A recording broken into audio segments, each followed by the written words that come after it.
பாஜக ஆர்எஸ்எஸ் கும்பலால் தமிழ்நாட்டு அரசியல் களத்திற்கு இறக்கிவிடப்பட்டிருக்கக்கூடிய நபர் தான் நடிகர் விஜய்.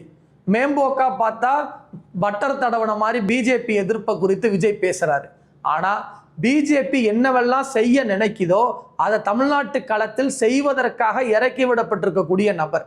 இதை நீங்க எப்படி சொல்றீங்க அப்படின்னு கேட்டா, கடந்த கால விஜயினுடைய பேச்சுகளும் அரசியல் நடவடிக்கைகளும் பிஜேபியினுடைய ஐடியாலஜியோட எப்படியெல்லாம் ஒத்து போகுது அப்படிங்கிறத பத்தி நம்ம பார்ப்போம். முதல்ல குடியுரிமை திருத்த சட்டம் CAA. இந்த சட்டம் நாட்டில் வாழ்ற அனைத்து இஸ்லாமியர்களையும் இந்த நாட்டிலேயே இரண்டாம் தர குடிமக்களாக மாற்றக்கூடிய ஒரு சட்டத்தை ஒன்றிய பாசிச பாஜக அரசு சரியாக 5 வருடங்களுக்கு முன்பாக கொண்டு வருது. இந்த சட்டம் வந்த உடனேயே நாட்டில் வாழுகிற சிறுபான்மை மக்கள், ஜனநாயகவாதிகள் அனைவரும் தெருவில் இறங்கி போராடுறாங்க. இன்னும் முக்கியமா சொல்லணும்னா, ஒரு அரசியல் கட்சியாக இருக்கக்கூடிய திமுக அன்றைக்கு எதிர்கட்சி வரிசையில இருந்தாலும் கூட தமிழ்நாட்டில் 2 கோடி கையெழுத்துக்களை குடியுரிமை திருத்த சட்டத்துக்கு எதிராக பெற்றுக் கொடுத்த இயக்கம் திமுக. இன்னும் இன்டெப்தா பேசுறோம் அப்படின்னா, அண்ணன் உதயநிதி ஸ்டாலின் அவர்கள் களத்திற்கு குடியுரிமை திருத்த சட்ட மசோதா நகலை கிழித்து போடுகிற போராட்டத்தை முன்னெடுத்தாங்க. சட்டம் வந்த பிறகுதான் நாடு முழுவதும் போராட்டம் நடந்துச்சு. ஆனா அது மசோதாவாக தாக்கல் செய்யப்பட்ட போதே கிழித்து போட்டவர் அண்ணன் உதயநிதி. இதெல்லாம் சரி, ஓகே, திமுக ஒரு அரசியல் இயக்கம் அதனால செஞ்சிச்சு அப்படின்னு நீங்க சொன்னா, விஜயினுடைய அதே துறையில் இருந்த, சினிமா துறையில் இருந்த நடிகர் பிரகாஷ் ராஜாக இருக்கட்டும், அதே போல நடிகர் சித்தார்த்தாக இருக்கட்டும், இல்லைன்னா சொன்னா உலகம் வியக்கிற ஆய்வாளர்களாக இருந்த ராமச்சந்திரா குஹா போன்ற எழுத்தாளர்களாக இருக்கட்டும், ஜனநாயகவாதிகளாக இருக்கட்டும், இவங்க எல்லாருமே களத்திற்கு இது இஸ்லாமிய மக்களுக்கு எதிரான சட்டம் மட்டுமல்ல, இந்தியா என்கிற இந்த செக்குலார் ஸ்டேட்டுக்கு ஆபத்தான சட்டம், புரட்சியாளர் அம்பேத்கருக்கு எதிரான சட்டம் அப்படின்னு சொல்லி களத்துல நின்று பேசினாங்க. இன்னைக்கு விஜய் அவர்கள், நான் பிஜேபியை எதிர்க்கிறேன்னு சொல்லக்கூடிய விஜய், சிறுபான்மை மக்களுக்கு ஆதரவுன்னு சொல்லக்கூடிய விஜய், சொல்லி நாடகம் நடிக்கிற விஜய், ஏன் பிஜேபி குடியுரிமை திருத்த சட்டம்ங்கிற சட்டத்தை கொண்டு இந்தியாவில் இருக்கிற இஸ்லாமியர்களை இரண்டாம் தர குடிமக்களாக மாற்ற நினைத்து நாடு முழுவதும் ஜனநாயகவாதிகள் போராட்ட களத்திற்கு வந்தபோது இவர் ஒரு எதிர்ப்பு குரலை பதிவு செஞ்சாரா? இல்ல எதிர்ப்பு குரல் கூட வேண்டாம், அவருடைய பாணியிலேயே கேட்கணும்னா ஒரு ட்வீட்டாவது போட்டாரா? ரெண்டுமே செய்யல. இல்ல அப்ப விஜய் சினிமால தானே நடிச்சிட்டு இருந்தாரு அப்படின்னு கேட்டா, அவருடைய துறையிலே இருந்த பிரகாஷ் ராஜுக்கு இருந்த உணர்வு, அவரோட துறையிலே இருந்த சித்தார்த்துக்கு இருந்த உணர்வு, அவரோட துறையிலே இருந்த மலையாள திரைத்துறையில் இருந்த பலருக்கு இருந்த உணர்வு ஏன் நடிகர் விஜய்க்கு இல்லாம போச்சு? ஏன் இல்லாம போச்சுன்னா, அப்போ பிஜேபி அவருக்கு எந்த ஸ்கிரிப்டும் கொடுக்கல. பிஜேபி ஸ்கிரிப்ட் கொடுத்தாதான் பேசுவாரு. பிஜேபியினுடைய ஸ்கிரிப்ட் கொடுக்கலனால பேசலங்கிறது மட்டும் இல்ல, பிஜேபியை எதிர்த்து பேசுவதற்கு எந்த நேரத்திலும் துணிவில்லாதவர் விஜய். சரி, குடியுரிமை திருத்த சட்டம் ஒரு பிரச்சனை, இது மட்டும் தானா அப்படின்னு கேட்டா கிடையாது. முத்தலாக் சட்டங்கிற சட்டம் வருது. இந்தியாவில் இருக்கக்கூடிய இஸ்லாமியர்களை குறிப்பாக இந்த நாட்டிலேயே இரண்டாம் தர குடிமக்களாக மாற்றக்கூடிய சட்டம் CAA சொன்னா, அனைவரையும் குற்றவாளிகளாக மாற்றக்கூடிய சட்டமாக இந்த முத்தலாக் சட்டத்தை ஒன்றிய பாஜக கொண்டு வருது. அது கொண்டு வந்திருக்கக்கூடிய அந்த சட்டத்தை கண்டித்து குரல் கொடுத்து நாடு முழுவதும் இருக்கக்கூடிய இஸ்லாமியர்கள், இஸ்லாமிய பெண்கள் உள்ளிட்ட அனைவரும் போராட்ட களத்திற்கு வந்தாங்க. ஆனா நடிகர் விஜய் இன்றைக்கு நான் சிறுபான்மை மக்களின் ஆதரவாளன்னு அவர் ஒரு சாயத்தை பூசுறாரு. ஆனா அன்னைக்கு அந்த சட்டம் வந்தபோது அவர்கிட்ட இருந்து எந்த எதிர்ப்பு குரலும் வரலையே, ஏன் பிஜேபியை கண்டிச்சு பேசலையே, ஏன் இந்த சட்டம் ஒரு பர்சனலால இருக்கக்கூடிய ஒரு பிரச்சனைய ஒரு கிரிமினலைசேஷனா மாத்தி அனைவரையும் நீங்க சிறையில் அடைக்க நினைக்கிறீங்களே, இது சரியாங்கிற குரலை நடிகர் விஜய் எழுப்பலையே, ஏன் எழுப்ப மாட்டாரு? ஏன்னா பிஜேபியை எதிர்த்து பேசுகிற தைரியமோ துணிச்சலோ விஜய்க்கு கிடையாது. சரி, முத்தலாக் சட்டம் மட்டும் கிடையாது, ஒரு சப்ஜெக்டிவ் மேட்டரா நம்ம பேசணும் அப்படின்னு சொன்னா, கர்நாடகால ஹிஜாப் பிரச்சனை நடக்குது.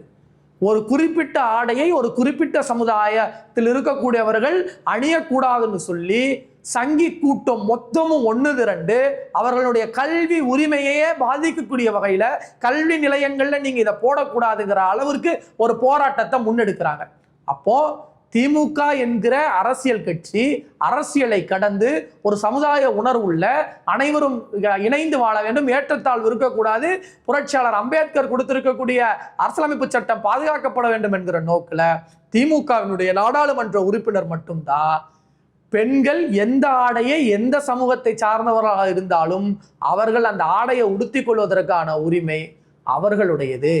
இதில் தலையிடுவதற்கு சங்கிகளுக்கு பாஜகவினருக்கு எந்த உரிமையும் கிடையாதுன்னு சொல்லி திமுகவில் இருக்கக்கூடிய நாடாளுமன்ற உறுப்பினர்கள் பேசினாங்க. களத்துல நிக்கிறவங்க, போராட்ட களத்தில் இருக்கிறவங்கள இன்னைக்கு மோடியை அமித்ஷாவை நேரடியா நாடாளுமன்றத்தில் சந்திக்கக்கூடிய, ஃபேஸ் டு ஃபேஸ் பார்க்கக்கூடிய திமுகவினுடைய நாடாளுமன்ற உறுப்பினர்கள் இந்த ஹிஜாப் பிரச்சனையை குறித்து அழுத்தமான கருத்தை முன்வைத்து நாடு முழுவதும் இதற்கான ஒரு எதிர்ப்பை உருவாக்கியவர்கள் தமிழ்நாட்டிலிருந்து நாடாளுமன்றத்துக்கு சென்ற திமுகவினுடைய நாடாளுமன்ற உறுப்பினர்கள். சரிங்க, அன்னைக்கு தான் பேசல, இன்னைக்கு அரசியல் கட்சி ஆரம்பிச்சிட்டீங்கல்ல, இப்ப பேசுவாரா? கர்நாடகாவில் பிஜேபியினர் ஒரு குறிப்பிட்ட சமுதாய பெண்கள் இந்த ஆடையை உடுத்தக்கூடாதுன்னு சொன்னது தவறு, இப்ப பேசுற தைரியம் இருக்கா? பிஜேபியினுடைய ஐடியாலஜி எதிர்த்து பேச துணிச்சல் இருக்கா? அன்னைக்கும் பேசல. நீங்க கேட்கலாம், அன்னைக்கு அவர் சினிமால தானே நடிச்சிட்டு இருந்தாரா, அவர் ஏன் பேசணும்னு? சினிமால நடிச்சாலும் இந்த நாட்டில் இருக்கக்கூடிய மக்களினுடைய ஃபண்டமெண்டல் ரைட்டுக்கு ஒரு பாதிப்பு வரும்போது அதை ஜனநாயகத்தின் தன்மையோடு இயங்கக்கூடிய பல சினிமா துறையில் இருக்கக்கூடியவர்கள் பிஜேபியை எதிர்த்தா என்ன நடக்கும்னு தெரிஞ்சும் களத்துல வந்து எதிர்த்தாங்க. ஆனா இவர் எதிர்த்தாரா? எதிர்க்க கூட வேண்டாம். நான் இன்னும் டீப்பா கேட்கிறேன், ஒரு அந்த சம்பவம் தவறு, பிஜேபியினர் இப்படி ஒரு பெண்களை அச்சுறுத்துவது தவறு, பேசியிருக்காரா? ட்வீட் போட்டிருக்காரா? கிடையாது. ஒருபோதும் அவரால் பேசவும் முடியாது. ஏன்னா பிஜேபி என்ன சொல்லுதோ அதைத்தான் பேசுவார். இது மட்டும் இல்லை, காஷ்மீர்ல ஒரு ஆசிஃபாங்கிற குழந்தைய பாலியல் தொந்தரவுக்கு உட்படுத்தப்பட்டு கொலை செய்யப்பட்டுச்சு. அந்த சமயத்தில் அந்த குற்றவாளிகளுக்கு ஆதரவா அந்த பகுதியில் இருக்கக்கூடிய பிஜேபி எம்எல்ஏக்கள் பேரணி போனாங்க. இதை கண்டித்து, அந்த குழந்தையினுடைய அந்த இறப்பை கண்டித்து நாடு முழுவதும் போராட்டம் மிகப்பெரிய அளவில் நடைபெற்றுச்சு. நான் என்ன கேட்கிறேன், இந்த இடத்துல அரசியல் கட்சியை விட்டுருங்க, உங்களுடைய தத்துவங்களை எல்லாம் விட்டுருங்க. மனிதாபிமானம் இருக்கக்கூடியவர்கள் நாடு முழுவதும் இருந்து இது ஒரு அநீதி, இது கண்டிக்கத்தக்கதுன்னு மனிதாபிமானம் இருக்கக்கூடிய பலரும் குரல் எழுப்பிய காலகட்டத்தில் விஜய் கிட்ட இருந்து ஒரு அறிவிப்பு, ஒரு கருத்து, ஒரு எதிர்ப்பு, சரி எதிர்க்கத்தான் உங்களுக்கு துணிச்சல் இல்லை, பிஜேபியை எதிர்த்து பேசுறதுக்கு உங்களுக்கு துணிச்சல் இல்லை, தைரியம் இல்லை, பரவாயில்ல, அந்த குழந்தையினுடைய மரணத்திலாவது அந்த குழந்தைக்கு ஆதரவா ஒரு ட்வீட்டு. இன்னைக்கு அரசியல் களத்திற்கு வந்து மக்களின் வாக்குகளை வாங்கணும்னு நினைக்கிற நீங்க, ஒரு பாலியல் தொந்தரவுக்கு உட்படுத்தப்பட்டு ஒரு குழந்தை இறந்து போயிருக்கு, நாடே அந்த குழந்தைக்காக கண்ணீர் வடிக்கிற போது உங்க கிட்ட இருந்து ஒரு சின்ன அறிக்கை கூட வரலையேங்கும் போது நீங்க எப்படிப்பட்ட நபருங்கிறது, பிஜேபி என்ன சொல்லுகிறதோ, பிஜேபி யார் பக்கம் நிற்கிறதோ அந்த பக்கம் நிற்கக்கூடியவர் விஜய்ங்கிறது வெட்ட வெளிச்சமா இந்த சம்பவத்துல நமக்கு தெரியலையா? இதெல்லாம் ஒரு பக்கம் இருக்கட்டும், இதெல்லாம் பொலிட்டிக்கல் இஷ்யூஸா இருந்தா கூட நீங்க வந்து இன்னைக்கு என்ன சொல்றீங்க, நாங்க இந்த நாட்டுல என்னென்ன நடந்தாலும் கேள்வி கேட்போம் அப்படின்னு சொல்றீங்க.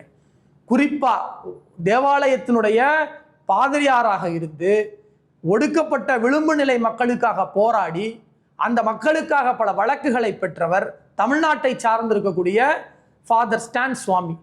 அவர் 80 வயதுல கைது செய்யப்படுறார். அவர் மேல பல குற்றச்சாட்டுகள் முன்வைக்கப்பட்டு, போலியான குற்றச்சாட்டுகளாக சில விஷயங்கள் முன்வைக்கப்பட்டு 80 வயதுல கைது செய்து சிறையில் அடைத்து அவருக்கு பெயில் தொடர்ந்து மறுக்கப்பட்டு 83 வயதுல அவர் இறந்து போறார்.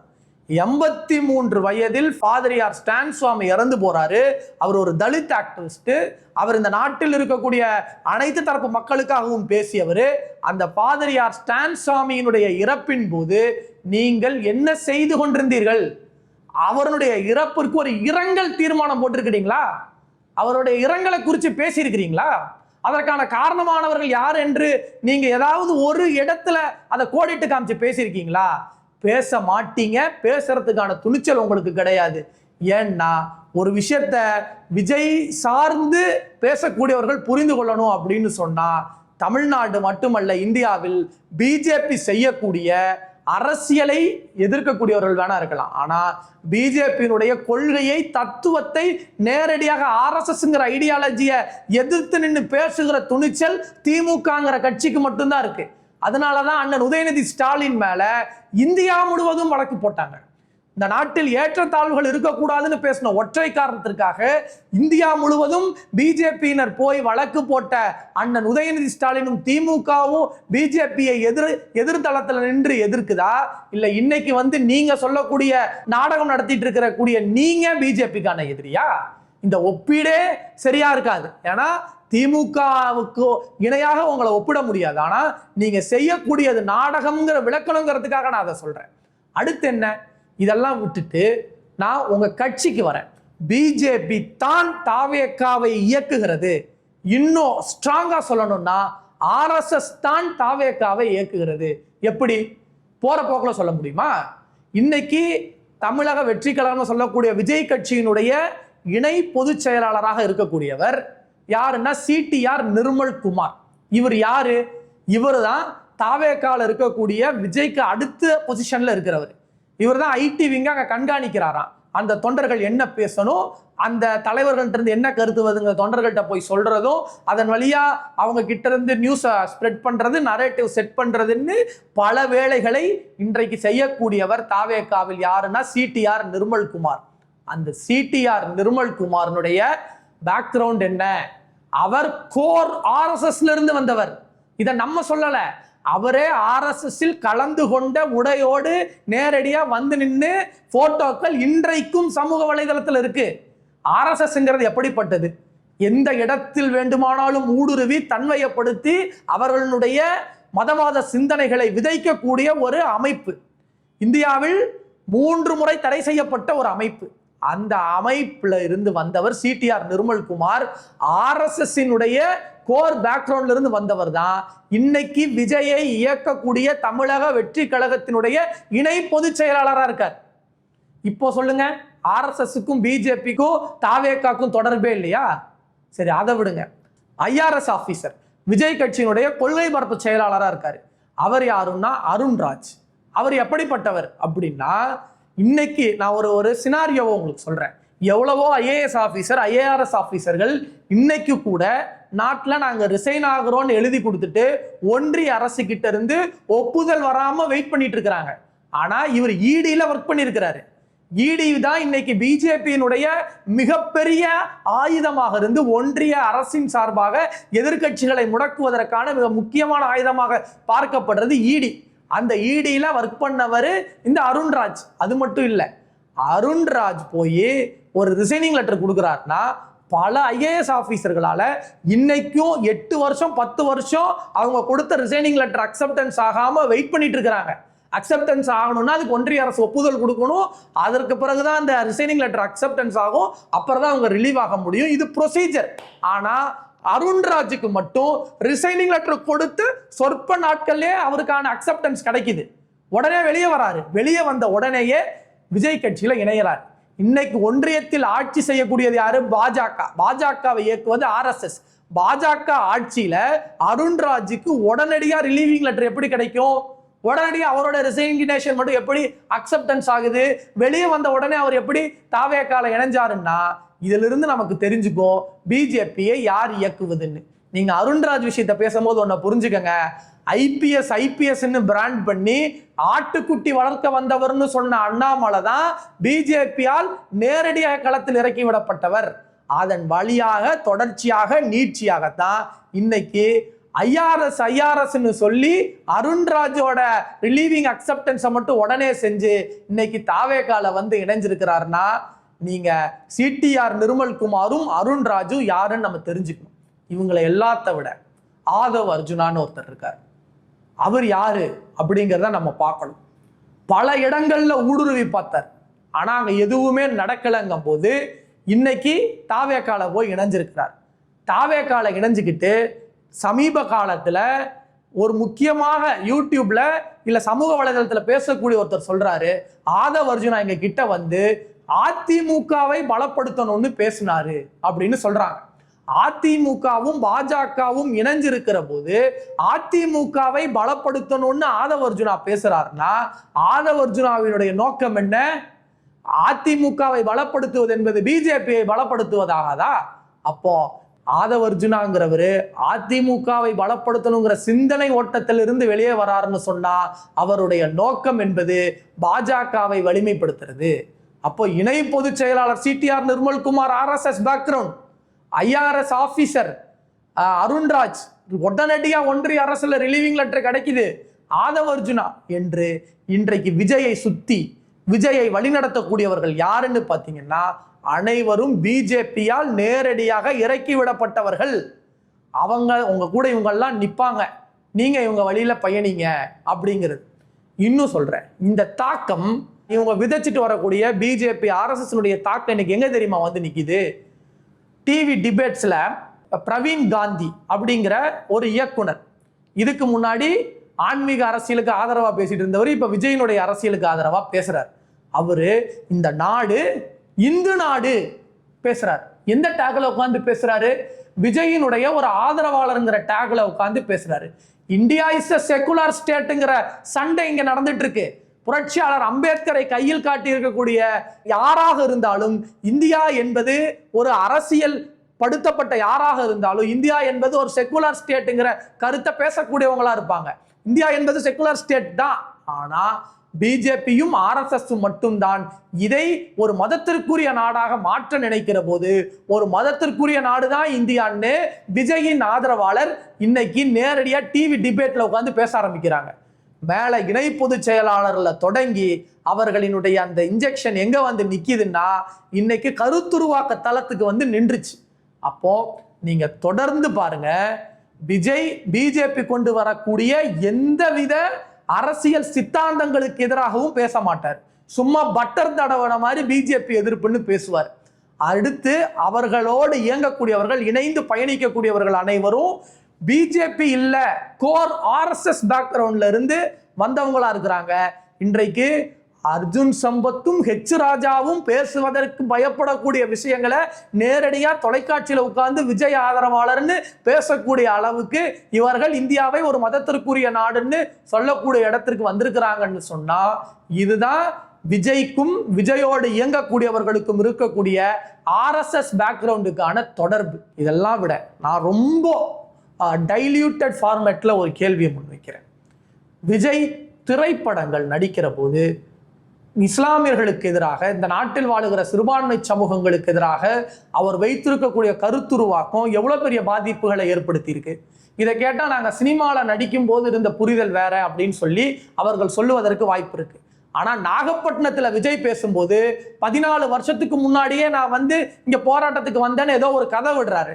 14 வருஷத்துக்கு முன்னாடியே போராட்டத்துக்கு வரணுன்ற உங்களுக்கு ஒரு உணர்வு இருந்ததா நீங்க வெளிப்படுத்தக்கூடிய நீங்க 14 வருஷத்துக்கு முன்னாடி துப்பாக்கின்ற ஒரு படம் எடுக்கிறீங்க. அந்த படத்துல இஸ்லாமியர்களுக்கு எதிரான காட்சிகள் இருக்குன்னு சொல்லி நாடு முழுவதும் போராட்டம் நடக்குது.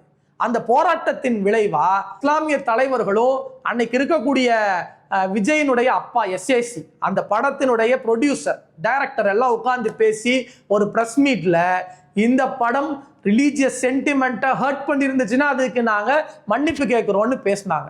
ஆனா நான் என்ன கேட்கிறேன்னா படத்தில் இருந்த இயக்குனர் கேட்டாரு, படத்துல ப்ரொடியூசரா இருந்தவர் கேட்டாரு, விஜய் வந்தாரா வெளியே?